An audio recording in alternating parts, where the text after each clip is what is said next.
من الشيطان الرجيم.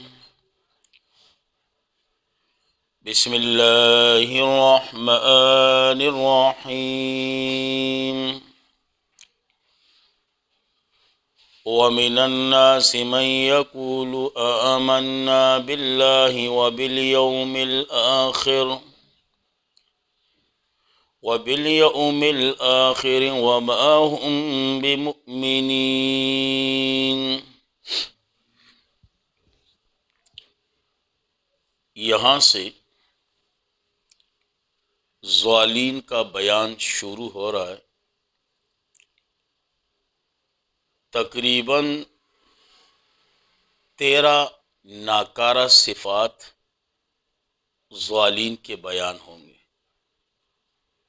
اسی طرح کچھ حکم دنیاوی اور کچھ حکم اخروی. اب اس آیات کریمہ کے اندر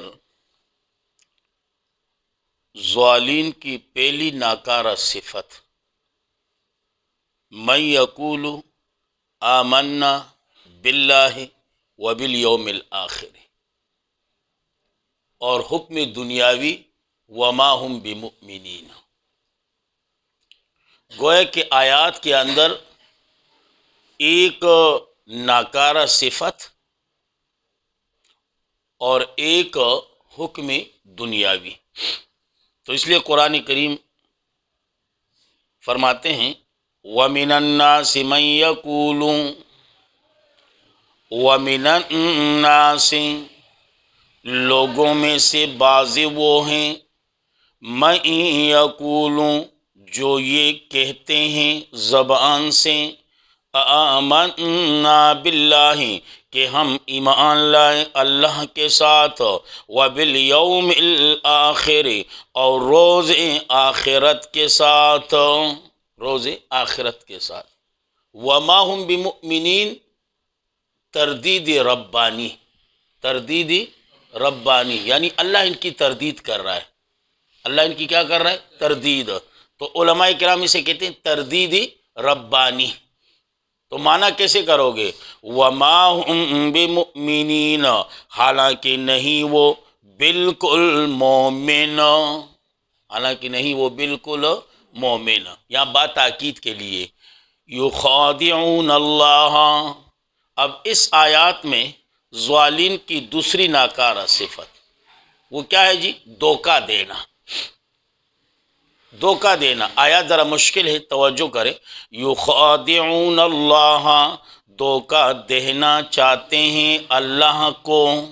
اللہ کو، اللہ کو کوئی دھوکہ دے سکتا ہے؟ واو تفسیریہ پہلے والے جملے کی وضاحت کر رہا ہے. والذین آمنوا یعنی ان لوگوں کو جو ایمان والے ہیں، یعنی ان لوگوں کو جو ایمان والے ہیں. اب ایمان والوں کو دھوکہ دے رہے ہیں بوجہ ایمان کے، اور ان کا ایمان اللہ پر، تو گویا دھوکہ اللہ کے ساتھ. گویا دھوکہ کس کے ساتھ؟ اللہ کے ساتھ.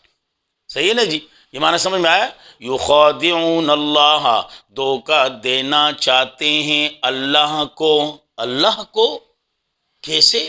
کہا جی والذین آمنوا، وہ تفسیریہ والذین آمنوا یعنی ان لوگوں کو جو ایمان والے ہیں. ان کو کیوں دھوکہ دے رہے ہیں؟ بوجہ ایمان کے، اور ان کا ایمان کس پر ہے جی؟ اللہ پر. تو دھوکہ کس کے ساتھ ہوا؟ اللہ کا. اس لیے اور دوسرا معنی علماء کرام فرماتے ہیں یخادعون اللہ، دھوکہ دے رہے ہیں اللہ کو اپنے گمان پر، حقیقت میں نا اپنے گمان پر. یخادعون اللہ، دھوکہ دے رہے ہیں اللہ کو اپنے گمان پر. والذین آمنوا اور ان لوگوں کو جو ایمان والے ہیں، جو ایمان والے.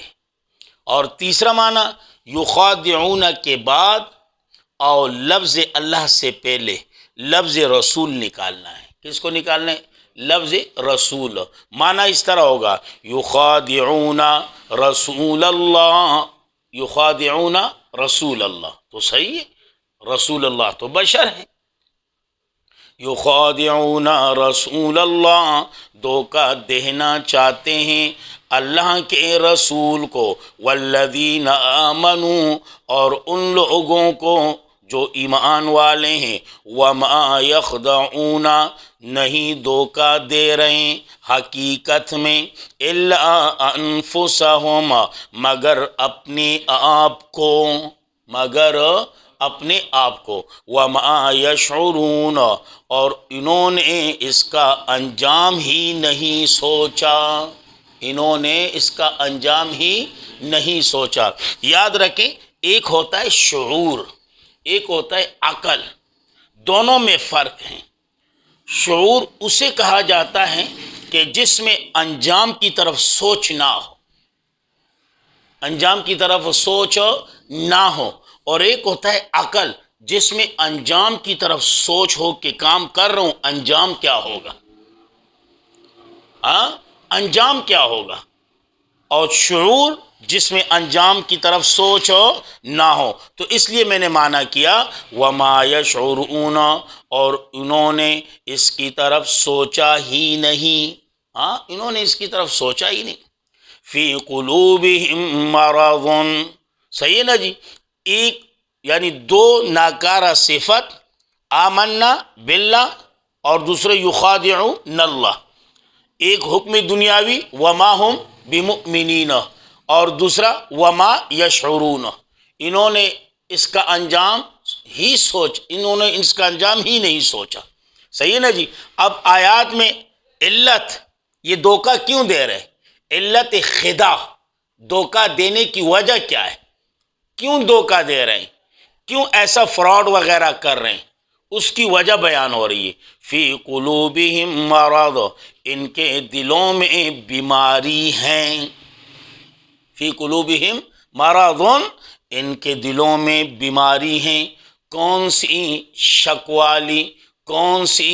اناد والی، کون سی؟ ضد والی، کون سی؟ حسد والی، کون سی؟ نفاق والی، یہ بیماریاں ان کے دلوں میں ہیں، اور یقیناً دلوں کی یہی بیماری ہے۔ تو اس لیے فرمایا فی قلوبہم مرض، ان کے دلوں میں بیماری ہیں، فزادہم اللہ مرضا، دو معنی، ایک معنی جسے ہم بد دعا کہتے ہیں، اور ایک معنی جس سے ہم اطلاع دینے والا، جیسے کہ اطلاع دیا جا رہا ہے، خبر دی جا رہی ہے۔ اب پہلا معنی میں جو کروں گا آپ لوگوں سے پوچھوں گا یہ کون سا معنی ہے؟ فزادہم اللہ مرضا، پس زیادہ کریں اللہ ان کی بیماری کو۔ کون سا والا معنی ہوا؟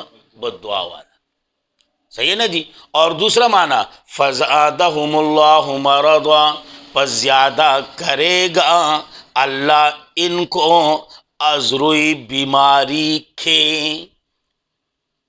پس زیادہ کرے گا اللہ ان کو عذروی بیماری کے۔ کیا معنی ہوا؟ اخبار والا، خبر دینے والا، اللہ ان کو زیادہ کرے گا۔ وَلَهُمْ عَذَابٌ أَلِيمٌ، حکم آخرت آ گیا، وَلَهُمْ عَذَابٌ أَلِيمٌ، اور ان کے لیے عذاب ہیں دردناک، بِمَا كَانُوا يَكْذِبُونَ، با سببیہ ما مصدریہ، با سببیہ ما مصدریہ۔ اب معنی کیا کریں گے؟ بِمَا كَانُوا يَكْذِبُونَ، بوجہ جھوٹ کہنے کے۔ ایک ہوتا ہے جھوٹ بولنا، ایک ہوتا ہے جھوٹ کہنا، دونوں میں فرق ہے۔ جھوٹ بولنا اور چیز ہے، جھوٹ کہنا اور چیز ہے۔ جیسے کہ اذا جاءک المنافقون، سورۃ المنافقون کے اندر اب کہتے ہیں جی ہاں آ گئے منافق، اور کہنے لگے جی ہمارا یقین ہے کہ آپ اللہ کے رسول ہو، اور آپ ہم گواہی دیتے ہیں کہ آپ اللہ کے رسول ہو۔ گواہی کا معنی نشہد انک، ایسے الفاظ موجود ہیں، تو کیا وہ جھوٹ بول رہے ہیں؟ نہیں، صحیح، اللہ کے رسول ہیں، لیکن جھوٹ یعنی کہنا ہے، یہاں پر بولنا نہیں، کہنا ہے۔ جو کہہ رہے ہیں وہ جھوٹ نہیں ہے، وہ واقعی اللہ کے رسول ہیں، لیکن یہ جو کہہ رہے ہیں نا یہ صحیح نہیں۔ تو بولنا اور چیزیں اور کہنا اور چیزیں، تو یہاں معنی کرو گے بما کانوا یکذبون، بوجہ جھوٹ کہنے کے، بوجہ جھوٹ کہنے کے، وَإِذَا قِيلَ، جاؤں آگے، چلو دوبارہ پڑھاؤں، وَمِنَ النَّاسِ، لوگوں میں سے بعض وہ ہیں، مَن یقول، جو یہ کہتے ہیں زبان سے، آمنا، کہ ہم ایمان لائے اللہ کے ساتھ، وبالیوم الآخر، اور روز آخرت کے ساتھ، تردید ربانی، وما ہم بمؤمنین، حالانکہ نہیں وہ بالکل مومن، حالانکہ نہیں وہ بالکل مومن، یخادعون اللہ، دھوکہ دینا چاہتے ہیں اللہ کو، اللہ کو وہ تفسیریہ، یعنی والذین آمنوا، ان لوگوں کو جو ایمان والے ہیں۔ دوسرا معنی یخادعون اللہ، دھوکہ دے رہے ہیں اللہ کو اپنے گمان کے مطابق، والذین آمنوا، اور ان لوگوں کو جو مومن ہیں، یا تیسرا معنی یخادعون رسول اللہ، دھوکہ دینا چاہتے ہیں اللہ کے رسول کو، والذین آمنوا، اور ان لوگوں کو جو ایمان والے ہیں، وما یخدعون، نہیں دھوکہ دے رہے حقیقت میں، الا انفسہم، مگر اپنے آپ کو، وما یشعرون، اور انہوں نے اس کا انجام ہی نہیں سوچا، انہوں نے اس کا انجام ہی نہیں سوچا، فی قلوبہم، ان کے دلوں میں، مرض، بیماری ہیں، فزادہم اللہ مرضا، پس زیادہ کرے اللہ ان کی بیماری کو، یا دوسرا معنی فزادہم اللہ مرضا، پس زیادہ کرے گا اللہ ان کو عذری بیماری کے، وَلَهُمْ عَذَابٌ علیم، اور ان کے لیے عذاب ہے دردناک، بما کانوا یکذبون، بوجہ جھوٹ کہنے کے، بوجہ جھوٹ کہنے کے۔ اللہ رب العزت ہمارے اس مختصر سے درس کو اپنے دربار میں قبول و منظور فرمائے، بالخصوص میرے والدین کے لیے اور آپ لوگوں کے والدین کے لیے، تمام عالم کے مسلمانوں کے لیے، تمام اہل حق علماء طلباء کے لیے، آپ کے لیے، میرے لیے، اور اسی طرح ہمارے اہل و عیال کے لیے اللہ رب العزت ذریعہ نجات اور ذریعہ بخشش بنا دے۔ جس قدر مسلمان دنیا سے رخصت ہو چکے ہیں، اللہ سب کی معافرت فرما دیں، اللہ سب کے درجات کو بلند فرما دیں، اللہ سب کے اہل و عیال کو صبر جمیل عطا فرما دیں، جو بیمار ہیں اللہ ان کو شفائے کاملہ اور صحت کاملہ نصیب فرما دیں، جو پریشان حال ہیں اللہ ان کی پریشانیوں کو دور فرما دیں، جن کے ہاں نارینہ اولاد نہیں اللہ ان کی جولیوں کو نارینہ اولاد سے بھر دیں، جو صاحب اولاد ہیں اللہ ان کی اولاد کو ہماری اولاد سمیت اپنے دین میں قبول و منظور فرما دیں، اور اللہ ہم سب کا خاتمہ ایمان پر نصیب فرمائے، بالخصوص مرتے وقت یہ خوبصورت کلمہ لا الہ الا اللہ محمد الرسول اللہ اللہ ہماری زبانوں پر جاری اور ساری فرمائے۔ وآخر دعوانا